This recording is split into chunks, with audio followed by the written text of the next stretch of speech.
O texto a qual a mensagem vai ser ministrada hoje vai ficar no livro de João, capítulo 13, versos 34 e 35.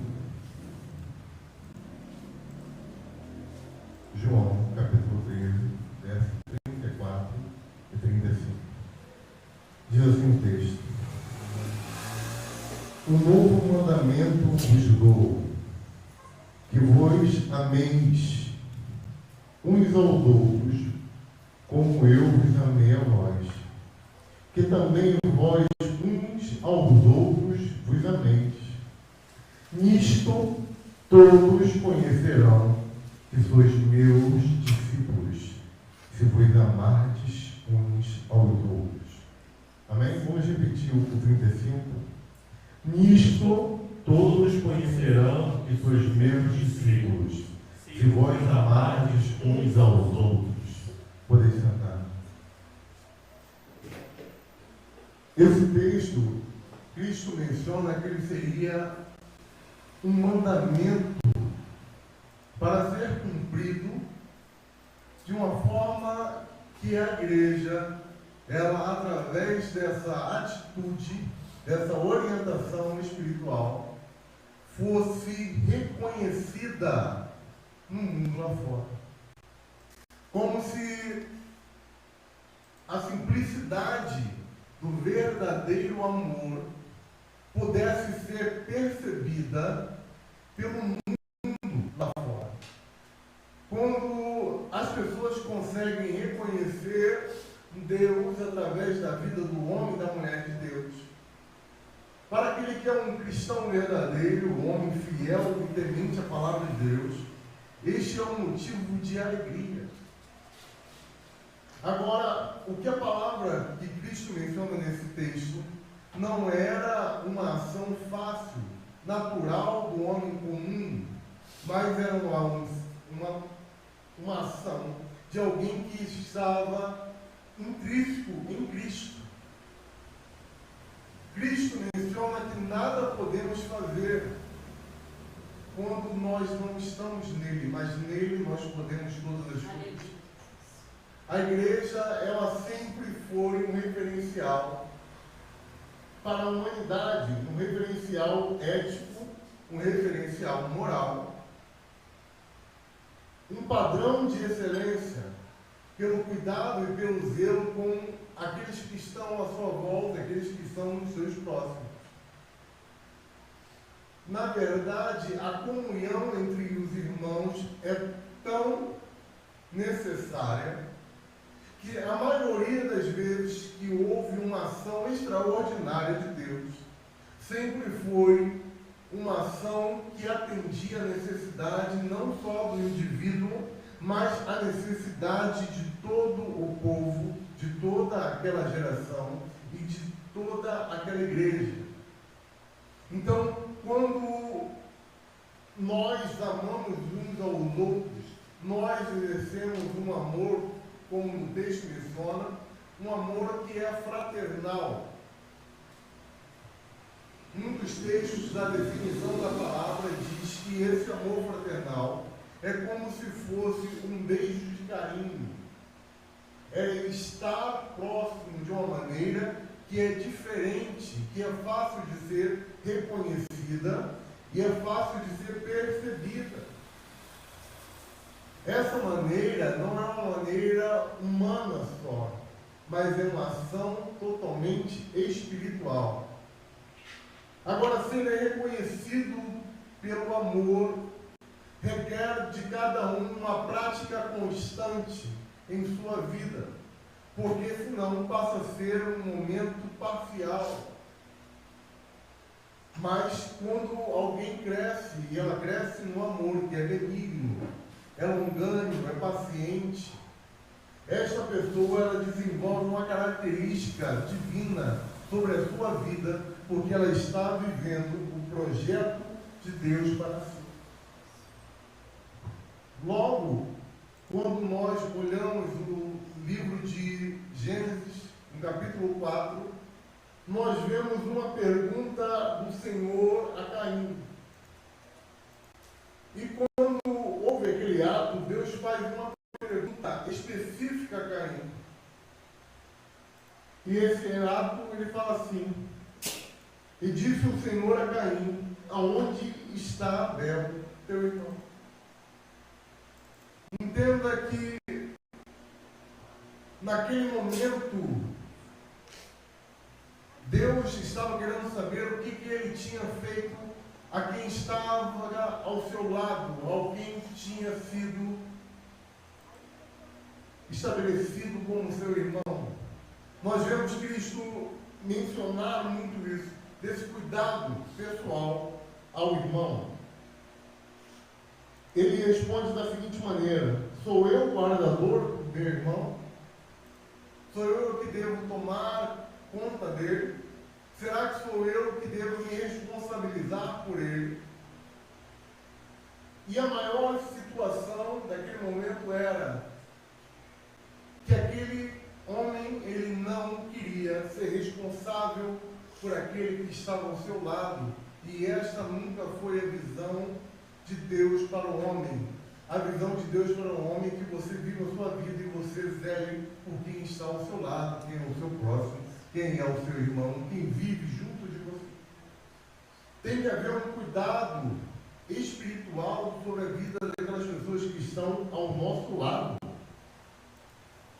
Aqueles dois homens, eles estavam vivendo, naquele momento, algo que nós conhecemos como culto. Eles fizeram um culto, eles ofertaram ao Senhor, e aquela oferta de um deles não foi aceita. Foi aquela situação que faz Caim praticar este ato tão terrível. Porque aquela situação da adoração foi onde aconteceu o primeiro homicídio. Nós que estamos vivendo o Evangelho de Cristo Jesus, fomos delegados a pregar o Evangelho do Senhor. Devemos tomar todo tipo de cuidado em relação a isso. Agora, Caim, ele não teve o benefício da sua adoração ter sido aceita. Quem sabe porque o seu coração não estava voltado para fazer a vontade de Deus. Talvez, como a palavra de Deus menciona, se você tem algo contra o seu irmão, vai lá, deixa sua oferta perante o altar, se conserte primeiro e faça a sua oferta. Essa ação é uma ação de reparação. Reparação do que se havia quebrado, do que se havia rompido, da discórdia que se havia antes. A adoração ao Senhor, ela precisa que a igreja esteja unanimemente focada, junta, para que Deus possa operar. Agora, não tem como a igreja buscar uma resposta divina tão poderosa em seu meio se ela não tiver a unidade em Deus. Não há como Deus se manifestar no ambiente da casa de oração, aonde nós estamos cultuando, se a unidade não for prioridade. Deus, ele quer agir, Deus quer operar através da igreja e sempre quis fazê-lo. Deus já tem nos elevado a esta ação de unidade, de confraternização, de paciência, de longanimidade uns para com os outros. Nós estamos exercendo hoje aquilo que Caim não teve. Nós estamos exercendo hoje, através do Espírito Santo de Deus, o domínio próprio, a longanimidade, a benignidade, a bondade, o amor. O que Caim fez naquele momento, ele quis exercer o domínio. Para exercer essa ação, que era uma ação tão crucial para ele, ele empregou força. Ele empregou o seu empenho em destruir aquilo que atestava que ele não estava apto para servir a Deus. Nós vemos este mesmo tipo de comportamento em Saul. Quando ele desobedece à vontade de Deus, Deus tira dele aquela capacidade de gerir, porque já não era mais a vontade de Deus que ele fosse o rei. Deus levanta outro que Deus unge a Davi. O que ele tenta fazer é como que ele vai continuar adorando, como que Deus recebe a adoração de Davi e não recebe mais a minha. É o mesmo sentimento, é como se a palavra de Deus, ela quando algo acontece, quando Deus menciona algo na Bíblia, aquilo ecoa por toda a eternidade. Então nós vemos aquela ação, a primeira ação que começa em Caim, em Abel, uma ação da adoração não ter sido mais aceita, de alguém ter perdido o contato com Deus e culpar outro. Nessa ação de culpar o outro por aquilo que foi erro nosso, é o que tem feito a nossa adoração não alcançar a resposta de Deus. É o que tem feito o nosso clamor não ser respondido. É o que tem feito muitas ofertas não chegarem aos céus, não terem o resultado. Quando Saul, partindo do mesmo espírito, do mesmo intuito de destruir a Davi, ele estava agindo contra o seu irmão, o seu próximo. Nessa ação que ele toma, deliberada, de tentar sucumbir a Davi, mesmo reconhecendo que Deus havia no seu interior, mesmo sabendo que a adoração dele o libertava em certos momentos, porque a palavra de Deus diz que quando Davi tocava a harpa, o espírito que atormentava Saul se afastava. Ele sabia que o mais próximo que ele teria de Deus, sem o arrependimento, era quando Davi tocava a harpa para adorar e louvar o nome do Senhor. Ele sentia a presença de Deus ecoar através da vida de Davi. Mesmo assim, Saul, deliberadamente, sem arrependimentos, tentou dominar aquela situação pela força. E algo que o Evangelho nunca nos ensinou. Quando Saul ele tenta empregar força para matar Davi, Davi se foge daquela situação. E todas as ações que ele caminhava a fazer davam errado, até o momento a qual ele perde sua vida, ele perde os seus filhos, ele tem tudo aquilo que ele tentou manter ser desfeito. Nós vemos que pela força Absalão também tentou dominar o governo de seu pai, porque ele já não tinha mais amor, ele não tinha mais honra, ele já não respeitava mais. E como a palavra de Deus menciona, que os filhos que não honram os seus pais, os seus dias serão certamente abreviados.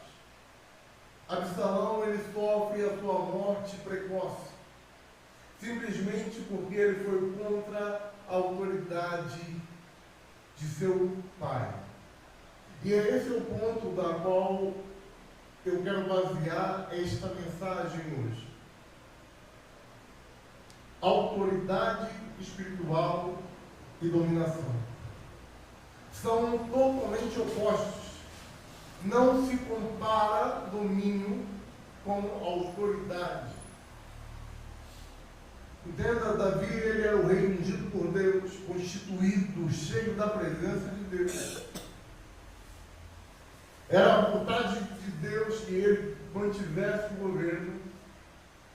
Então ele vê aquelas pessoas que eram mais próximas dele se debandar, se afastar, escolheram ficar do lado oposto.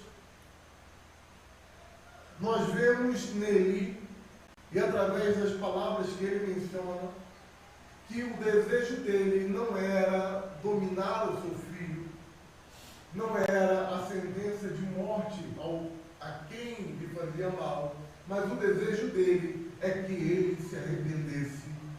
O desejo dele era tê-lo novamente ao seu lado. Nós vemos que algumas pessoas agiram contra Davi, mas Davi não lhes faz mal. Algumas pessoas, como Joabe, desafiou a sua autoridade quando ele foi atrás daquele homem e o matou. Mesmo assim, Davi manteve o seu padrão moral e ético. Ele se manteve na tentativa única de beneficiar aquilo que seria o povo de Deus. Quando ele estabelece em sua vida que o seu ministério, na terceira unção, quando a terceira unção foi derramada sobre a vida dele, ele menciona: eu sei que eu estou nessa posição. Não é para me exaltar. Ele tem um propósito através da minha vida neste local. Ele sabia que ele seria um canal da operação de Deus para abençoar o povo. Moisés também, por sua vez, quando Deus menciona se era para que ele deixasse o povo padecer, ele diz com todas as palavras: Senhor, se o Senhor destruir o seu povo, tira o meu nome do teu livro. Você vê a característica do que é o verdadeiro amor daquele que tem a autoridade espiritual sobre sua vida. A intenção dele e o empenho dele está em zelar para que o nome de Deus seja glorificado, para que as pessoas que estejam ao seu lado vejam o brilho da glória de Deus. Aleluia. Nós vemos Paulo sendo um farol para toda uma geração. Ele escreve carta aos Romanos, aos Coríntios, a Efésios, a Gálatas, aos Colossos, aos Tessalônicos, e ele estabelece padrões de moralidade, de integridade, para exercer aquilo que seria esse ministério tão poderoso, que é ser um canal de Deus para a salvação da humanidade. Quando ele estabelece, ele estabiliza a diversidade na ação do homem que serve ao Senhor, e ele designa cargos espirituais específicos para atuarem de forma coordenada, de forma ao nome de Deus ser glorificado e adorado. Então, ele menciona que o Espírito, Jesus Cristo, institui pastores, mestres, evangelistas. Ele estabelece padrões que devem ter uma ação efetiva na igreja, não menosprezando, porque ele menciona que deve ser cuidado com os vasos mais frágeis da igreja. A igreja, ela passa a ter que ter consciência de que aqueles que são mais frágeis e mais fracos, maior cuidado, maior zelo, maior compaixão e maior paciência deve ter com isso. Porque a maturidade espiritual, ela é desenvolvida. Então, aquele que tem a autoridade, essa autoridade ela é delegada pelo Senhor. Agora, quando Deus chama um homem para tal autoridade, seja ela apóstolo, mestre, evangelista, pastor, Deus designa ela para um propósito específico. Ela tem características para cumprir. E quando ela quebra aquilo que é a orientação divina, ela perde todo o compromisso de Deus sobre o ministério dela. Não há como alguém viver o ministério do Senhor, ter o título e não exercer e não trabalhar da maneira que a vontade de Deus pré-estabeleceu. Nós vemos Samuel, quando ele vai a Saul, ele questiona por que ele escutava os animais. Então ele descobre que o próprio rei inimigo estava sendo guardado. Então, no ato da desobediência,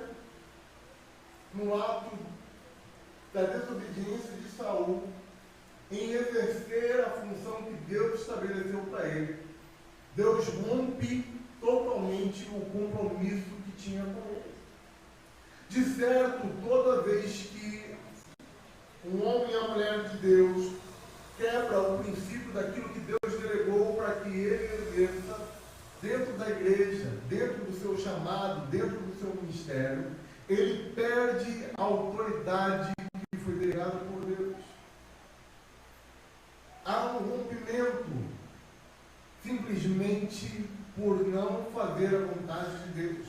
Isso é tão grave que Deus menciona que não se deve acrescentar ou tirar palavra alguma do seu evangelho. Porque não se pode alguém ser comunicador do evangelho de Deus se ele acrescenta, se ele elimina algo do texto. Porque ele não estará sendo verdadeiro. A mensagem que ele trará não pode ser proveitosa. Porque ele quebrou a característica de ser porta-voz. E o porta-voz da igreja. A igreja é o porta-voz do Senhor. E a igreja tem que pregar o que Deus manda, da maneira que Deus manda, do jeito que Deus estabeleceu, vivendo uma vida da maneira que Deus quis para aquele homem e para aquela mulher. Cumprir o chamado de Deus em nossas vidas requer a consciência da responsabilidade. Não podemos viver o Evangelho ministerialmente sem entender a responsabilidade daquilo que o Senhor tem colocado em nossas mãos. Nossas mãos têm que ser aptas para exercer e para fazer aquilo que o Senhor deseja e da maneira que o Senhor deseja. Quando nós olhamos para Jonas por uma rebeldia, ele foge de cumprir a vontade de Deus. E ele sofre as consequências dessas ações. Essas consequências vieram sobre a vida dele, profeta de Deus. Homem que foi chamado para exercer a ação de Deus num ambiente, num território. Como nós, aqui, igreja, que fomos instruídos neste local para pregar o Evangelho, neste ambiente, para ministrar a palavra de Deus, nós devemos ser porta-vozes legítimos daquilo que Deus menciona e daquilo que Deus diz. Todo homem de Deus, ele vai sofrer empecilho em relação ao mundo, como João Batista sofreu. Ele pregava a verdade todos os dias. Não era uma verdade que o mundo queria ouvir, mas tinha a autoridade de Deus sobre a vida dele. Tinha o mover de Deus sobre a vida dele. Independente do ambiente que ele pregava, ele podia pregar no deserto, pessoas iam ouvir a palavra de Deus na vida dele. A palavra que ele mencionava era verdadeira.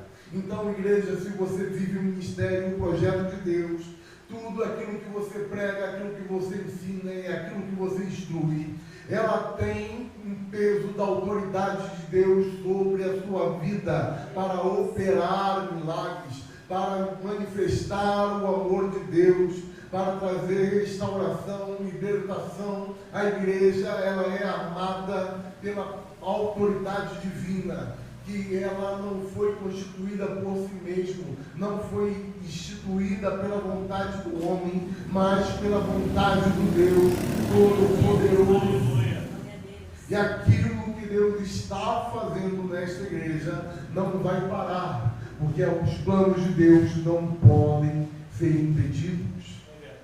Os planos de Deus para a minha vida e para a sua vida não serão impedidos. Nós vemos que a autoridade divina, ela é reconhecida,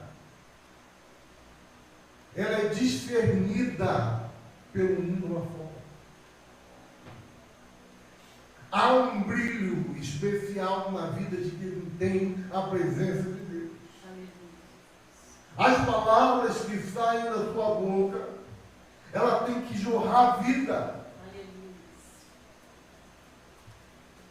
Você, agora, homem e mulher de Deus, você é um exemplo de moral e ética para toda a sociedade.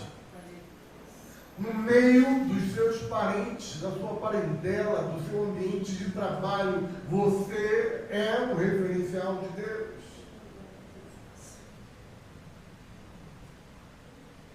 E isso é o que mais deveríamos ter em mente.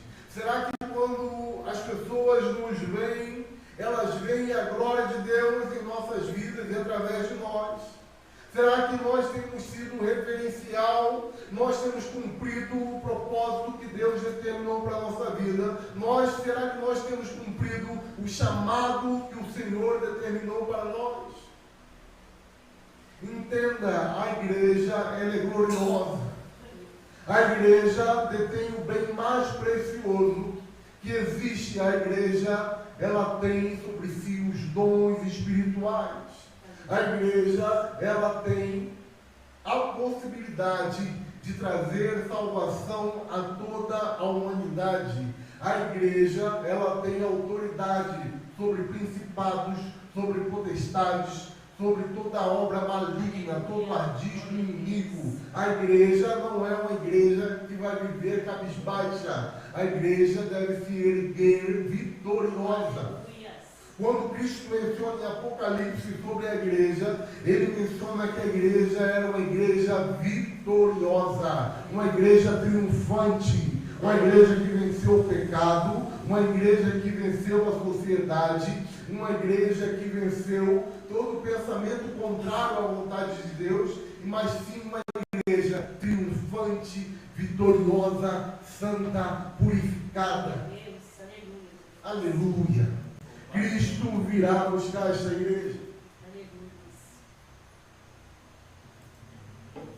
Igreja esta que não domina pela força, mas domina pela autoridade do Deus vivo, que é mencionado todos os dias em suas orações, nos seus louvores, no seu modo de agir, no seu modo de falar, no seu modo de pensar, nas suas atitudes. A igreja, quando ela está verdadeiramente interligada a Deus, a igreja, ela manifesta uma presença a qual o mundo não consegue entender.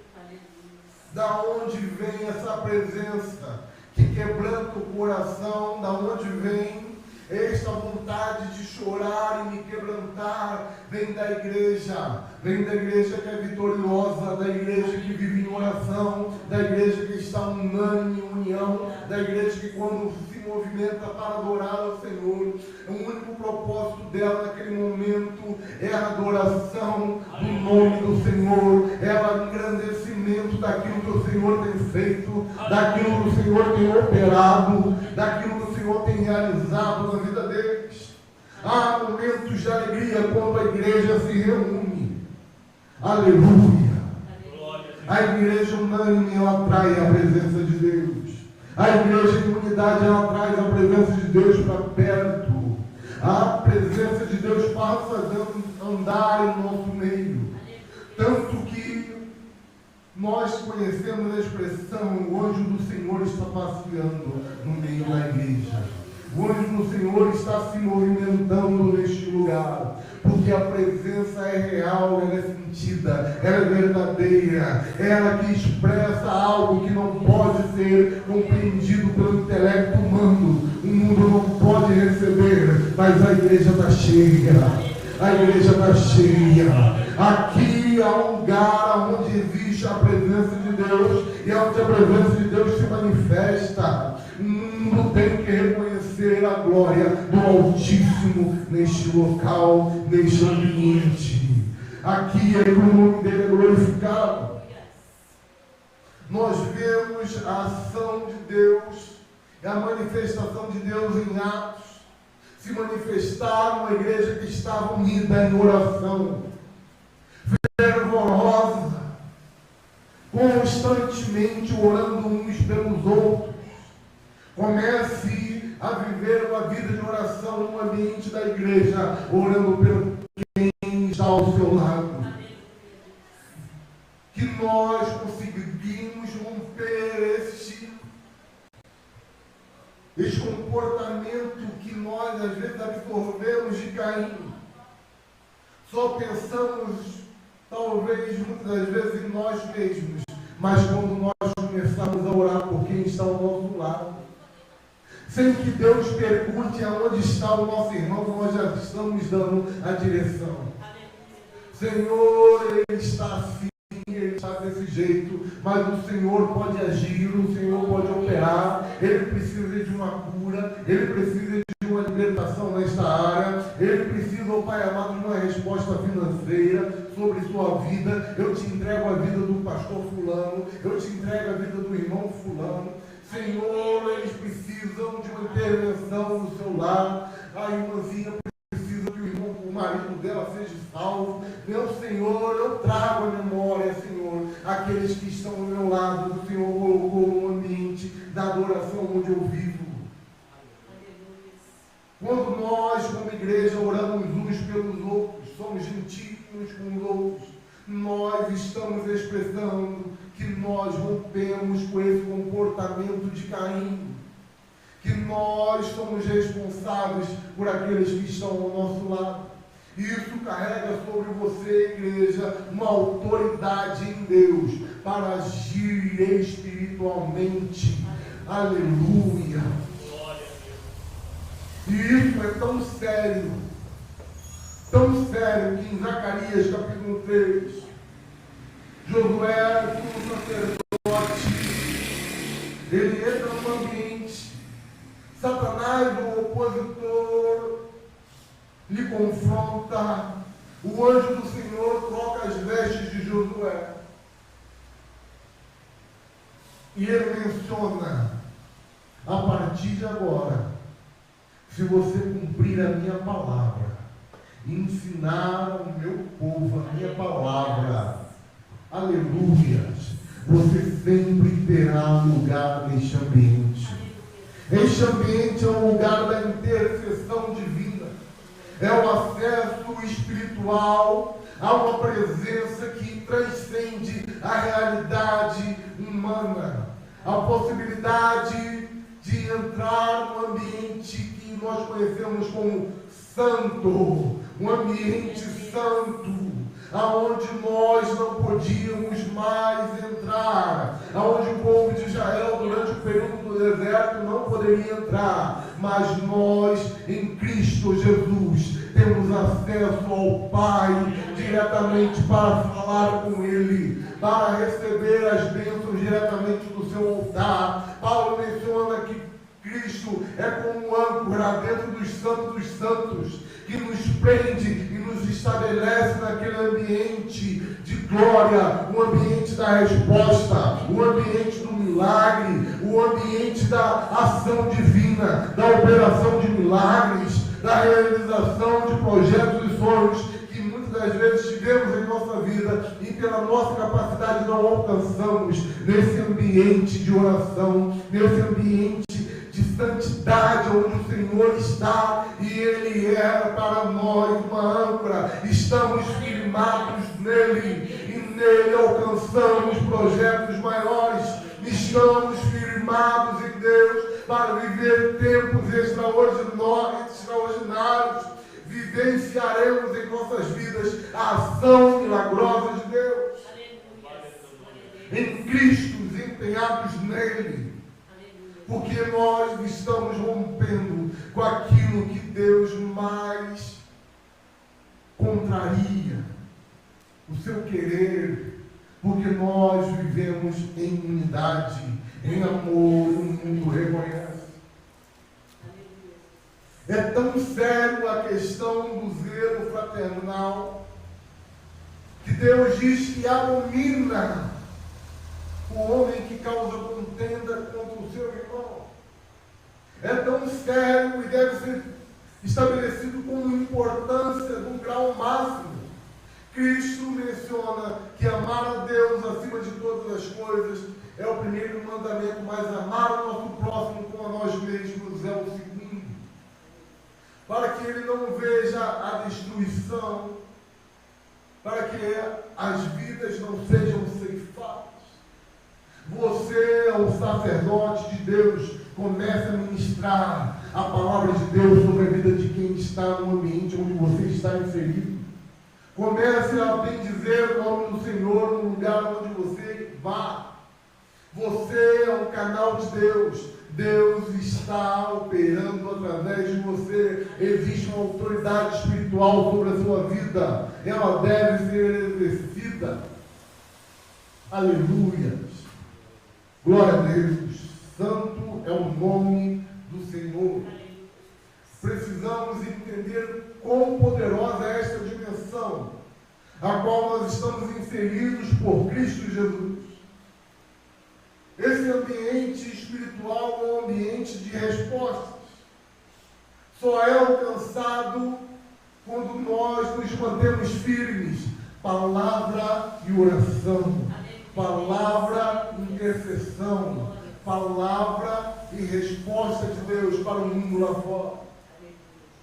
O que nós estamos vivendo tem que ser real. Não pode ser fictício. O crente e a igreja não pode viver mascarado. Tem comportamento de crente, mas sem a presença. O cristão verdadeiro deve buscar a presença de Deus constantemente em sua vida. Deve ter o caráter de Cristo. Deve romper com velhos costumes. Deve viver o projeto de Deus. Deve viver uma vida de santidade, buscando cada dia triunfar na batalha diária para honrar e glorificar o nome do Senhor. Cada dia que você tem uma atitude espiritual na sua vida, você está destruindo os ardis do inferno, você está quebrando toda a corrente, todo o trabalho feito contra a sua vida, contra a vida dos seus familiares, porque Deus está notando que você é um servo obediente, que você é um servo temente, que o amor que é em você não é mentiroso, porque aquilo que você externaliza fisicamente fora para as outras pessoas é algo que realmente existe, que foi colocado por Ele. Há uma expressão de amor verdadeiro na igreja. Não uma igreja que diz Senhor, Senhor, mas uma igreja que entende que Ele é Pai.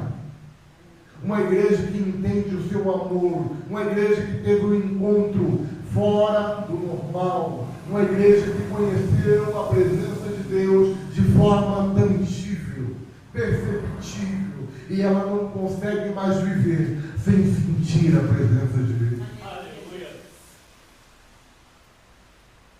Sentir a presença de Deus através dos gestos da igreja é o que o mundo mais precisa para se arrepender, para transformar a sua vida, para romper com os velhos costumes.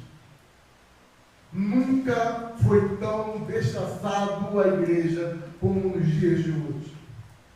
Comportamentos que não são éticos e não são morais, tidos por homens e mulheres de Deus que não conseguem representar aquilo que dizem ser. Como falsos ídolos, se mencionam, se propagam, mas as suas ações causam deturpação do que é a verdadeira igreja. A verdadeira igreja, ela é pura. A verdadeira igreja, ela tem nela, no seu ambiente, a adoração ao Senhor, e na adoração do Senhor a presença de Deus se manifesta. A atuação divina. A igreja verdadeira não precisa de holofotes. A igreja verdadeira brilha por si só. O Senhor da glória brilha através dela. O Senhor da glória manifesta o seu amor ao mundo através desta igreja. A igreja verdadeira, ela não precisa se mostrar, ela é percebida. Não importa o ambiente onde ela esteja, as pessoas reconhecem que ali há um homem, uma mulher de Deus, que ali é uma igreja que prega a palavra, uma igreja que prega a verdade, que aquele evangelho ali é puro, que ali não entra mentira, ali não reina soberba, ali não reina domínio, ali reina uma autoridade que é delegada não do homem, mas é delegada do Deus Todo-Poderoso que opera no meio da igreja, do Deus que opera milagres, do Deus que cura, do Deus que manifesta o seu perdão para toda a humanidade, de um Deus que honra, de um Deus que olha para a prostituta e não a ofende e não a descarta, mas perdoa os seus pecados, lhe dá uma nova vida, lhe consagra e lhe institui com a mesma autoridade para exercer o ofício do Evangelho, para ser um canal de Deus, para ser a resposta de Deus para aqueles que estão lá fora. O nosso Deus, Ele é poderoso para transformar, o nosso Deus, Ele é poderoso para salvar e para libertar, e a igreja verdadeira, ela está incumbida da libertação do mundo lá fora. A igreja verdadeira, ela está incumbida em ministrar a cura, em ministrar a libertação, em ministrar o perdão divino a todo tipo de pecado, a todo tipo de mazela. O nosso Deus ortogou a igreja a pregar um evangelho que é superior a toda a consciência humana, um evangelho verdadeiro, puro, um evangelho que doa, um evangelho que ministra, e vidas são salvas, restauradas, famílias que não tinham mais jeitos, elas podem sim, aleluia, através da igreja que tem a autoridade de Deus, ser restaurada, aleluia. Aqueles que estão aprisionados em vícios, que o homem diz não tem mais jeito, esta igreja, quando ela é santa e quando ela é pura, existe uma autoridade sobre a vida desta igreja para ministrar e tirar todo o domínio do vício, todo o domínio do alcoolismo, através de uma oração, porque a igreja, ela respeita a vontade do Senhor. A igreja que ama o seu próximo, a igreja que ora pelo seu irmão, a igreja que vive em santidade, a igreja que abre mão dos seus costumes e das suas vontades para fazer a vontade de Deus. Esta igreja está delegada, capacitada pelo peso da glória de Deus para operar no mundo de forma extraordinária. Aleluia! Nós somos a igreja que deve brilhar para o mundo lá fora, que deve ser mencionada como um ambiente onde a glória e a presença de Deus se manifesta, onde os milagres acontecem, onde opera o impensável. Este ambiente é o lugar onde a igreja deve brilhar. Aleluia! Nós representamos um governo que não é deste mundo, um governo que é justo, um governo que é reto, um governo poderoso, e quando o nosso governo age, não há homem que possa impedir. Quando o nosso Deus decreta, não há possibilidade do inferno se manter de pé. Ele vai ter que bater em retirada, porque a autoridade da igreja, ela entrará diante das portas do inferno e tirará vidas que estavam perdidas para viver nova vida. A igreja não pode abaixar a cabeça. A igreja, ela tem autoridade, aleluia. Autoridade que não é dela por si só. Autoridade dada por Deus. Aleluia. Peço aos amados para se colocar de pé, quero fazer uma oração por vocês. Aleluia. Louvado e glorioso seja o nome do Senhor.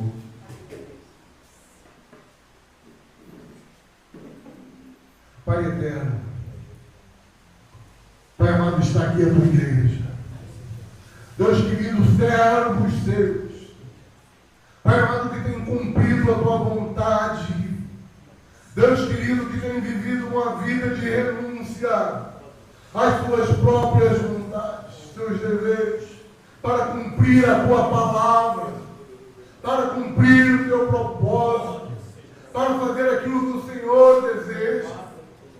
Pai amado, nós estamos aqui, ó Pai amado, neste ambiente, neste local. Deus querido, como um referencial teu neste ambiente. Deus querido, queremos ver, Senhor, a tua glória brilhar em nosso meio, a tua presença tomar os nossos irmãos. Senhor, meu Deus, dai-nos ferramentas para ministrar, Senhor, dons proféticos para interferir espiritualmente em áreas a qual nós não conseguiríamos sozinhos. Senhor, capacite os teus filhos com fortalecimento espiritual. Pai amado, que eles entendam que a autoridade que o Senhor instituiu para a tua igreja, ela é poderosa para combater e vencer, porque a tua igreja, ela é vitoriosa sobre toda ação maligna, sobre todo obstáculo que o mundo possa se opor contra a igreja. Deus, que eles sejam fortalecidos, que o Senhor, ó Pai amado, os firme, para que eles não caiam. Senhor, que a tua palavra seja, ó Pai amado, o alicerce para a tua igreja se manter de pé. Deus, que as orações dos teus filhos, elas tenham um peso espiritual. Senhor, que quando os teus filhos que aqui são obedientes, orarem, clamarem a ti, que o Senhor ouça as suas orações, que o Senhor opere, Senhor, com milagres, com cura, com libertação. Deus querido, e esta igreja, quando ela vê a manifestação da tua glória, esta igreja vai adorar o teu nome, ela vai glorificar a ti, ela vai bendizer o teu nome. Senhor, quando o Senhor começar a brilhar através desta igreja, Pai amado, todo o bairro vai saber que o Senhor está a operar neste ambiente.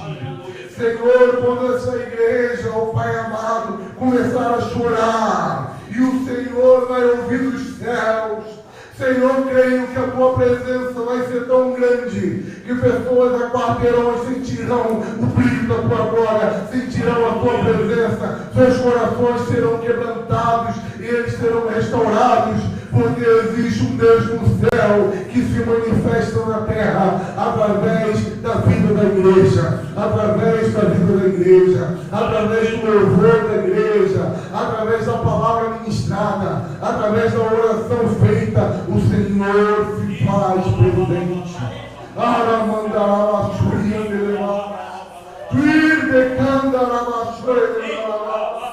Tu és o Deus que opera, Deus vivo, passeie no meio da tua igreja.